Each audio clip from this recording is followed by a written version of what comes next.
is we're going to reassemble the cams into the cylinder head.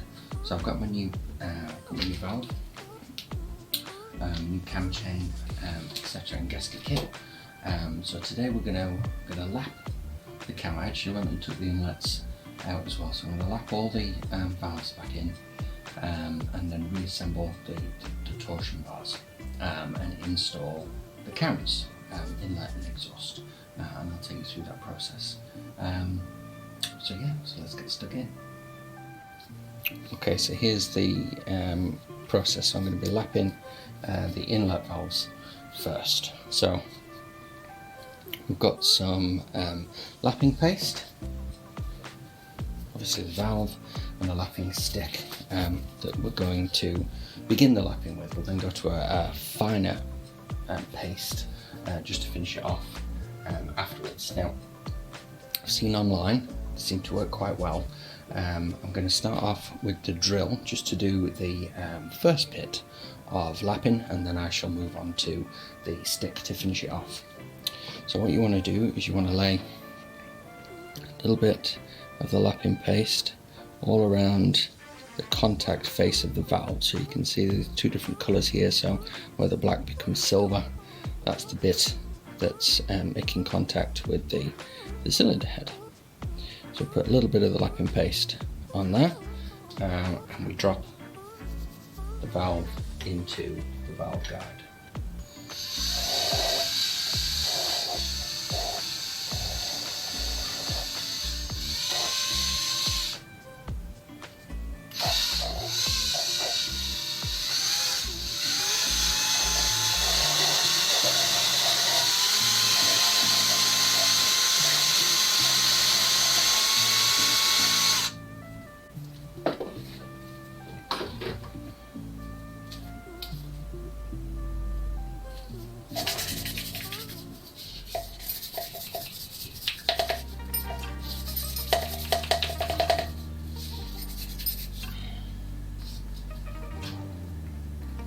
Again, so we'll repeat the process now with the fine. I should use the lapping stick only for this. So again, so just on the contact face of the valve,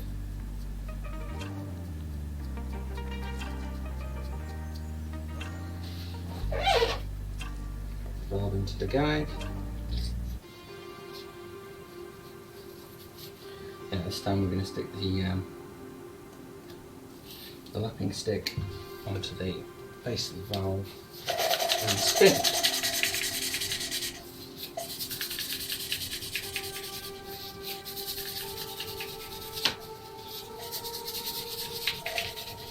And what you're after is that changing sound that you heard at the beginning there. That coarse sound that becomes smooth. A bit more.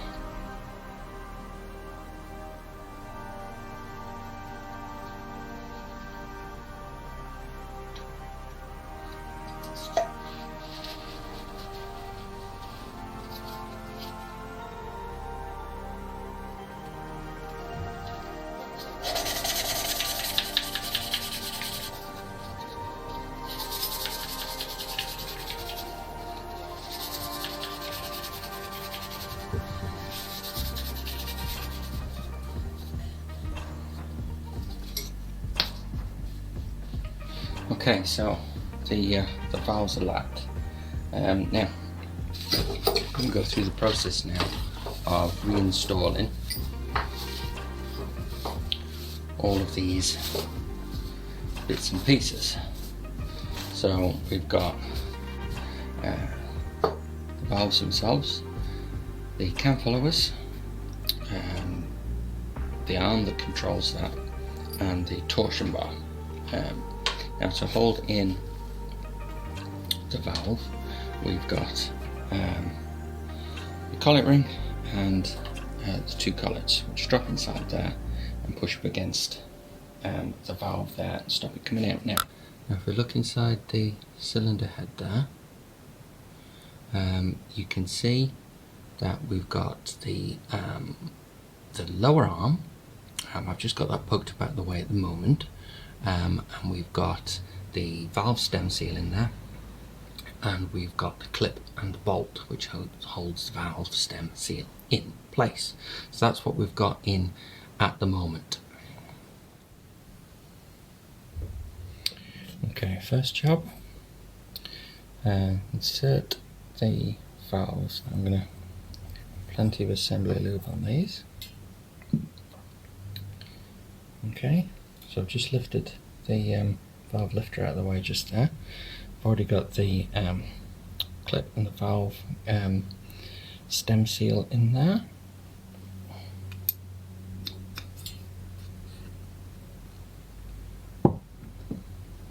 So valve in there.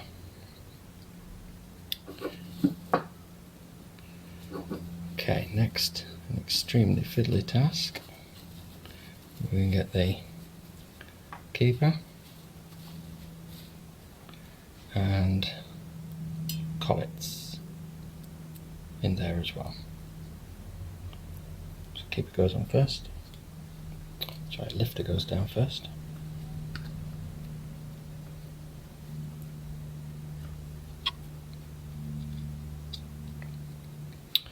And we drop the keeper on, and then the collets.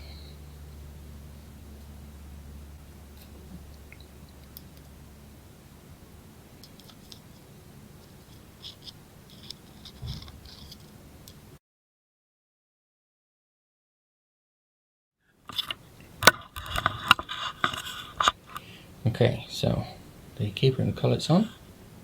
Next job is the torsion bar. Now that's going to go through this hole here, and it's going to connect with this dowel just here. Okay, and this is the device that sets the tension on the valve. Presses up against the keeper on the valve stem. Okay, now one thing to note, you can see there difference in the splines, but just here at the top where my finger is, there's almost like a spline missing, and that's really important, and that matches the splines on the inside of the torsion bar.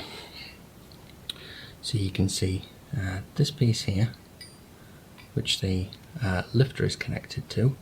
There's a corresponding groove in the very end of here where that's going to connect to. Okay, and I'll show you how that works.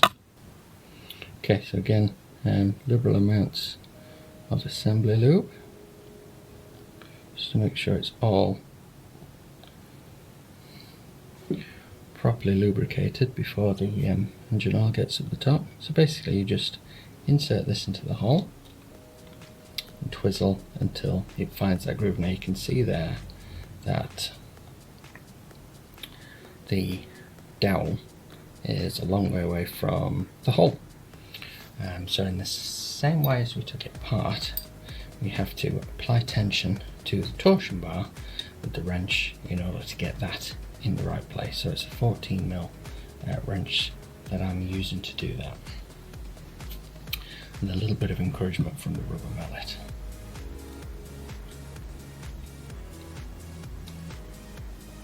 So apply a bit of pressure and tap.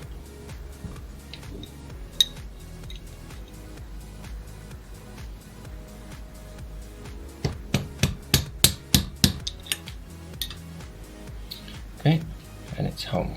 And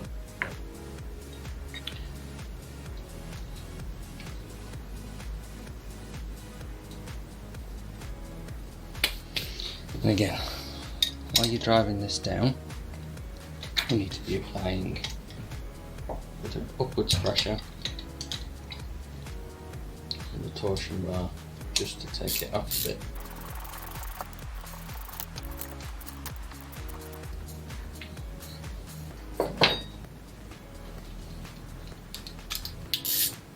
Now this does have a torque setting, which is about 3.4 foot-pounds, I believe, or somewhere around that. I'll pop it up on the screen. I don't have a torque wrench that does that low, so I'm just snugging these up by hand. So there's the torsion bar. That's in there. Next step is going to be looking at the cam follower and the mechanism that we use to set the valve clearances. Okay, so we have these two parts here. Okay, so this bit goes on the outside of the cylinder head cover, notched at the end there, and that's what we twizzle to set the height on the cam lobes. And then there is the cam follower. Okay, so we're going to apply grease to here. You can see what I was talking about before. You can see that this piece is offset on the cylinder here, and that's to give that eccentric movement there, which sets the valve height. So assembly lube on here.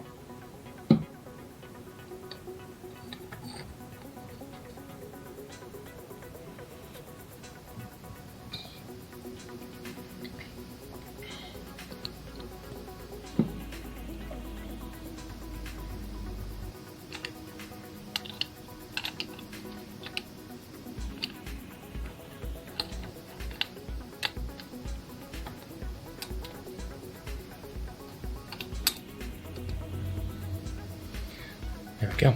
Now, you can see when I twizzle this, you can see the movement and the action of that inside the head there. And that's what changes the gap here between the cam follower and the cam lobe. Okay, so we're going to want to put some lube on the tip of the valve there, and on the follower there as well.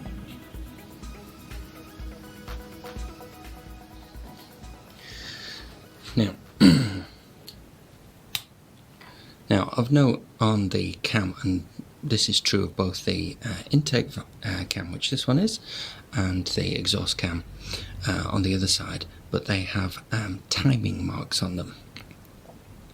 Very important timing marks, okay, which align with corresponding marks on the housing. Okay, so here's the first mark that we need to take note of. So this fits on this side. Just here there's a raised little nubbin there, so I'm just going to mark with a Sharpie so I can see it easily next time.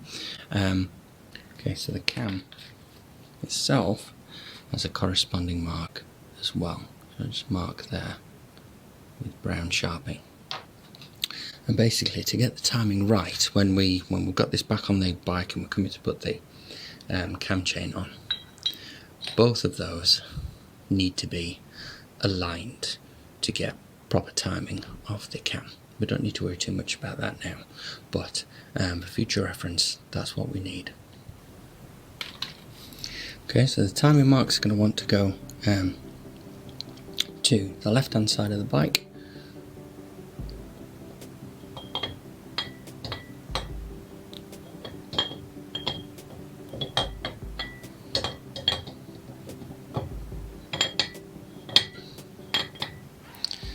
Go. And the cylinder head covers, got new gaskets on there. I'm just going to put some assembly lube inside here.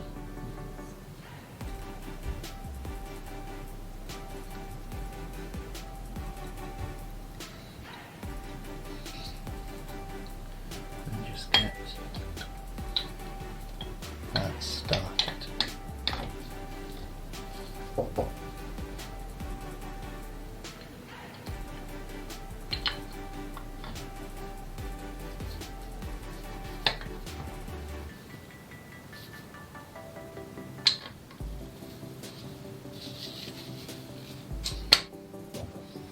So after a bit of fiddling around, we've got the cylinder head cover on. So it takes a bit of wiggling to get the ends of the cams into the corresponding slots. I don't know whether you can see just here, but the cam spins Those are the two timing marks which are important on that side. So there we go. So I'm just going to snug down a couple of cap bolts here just to hold it tight and loosely fit the stop nut for the valve adjustment, and we'll move on to the exhaust side.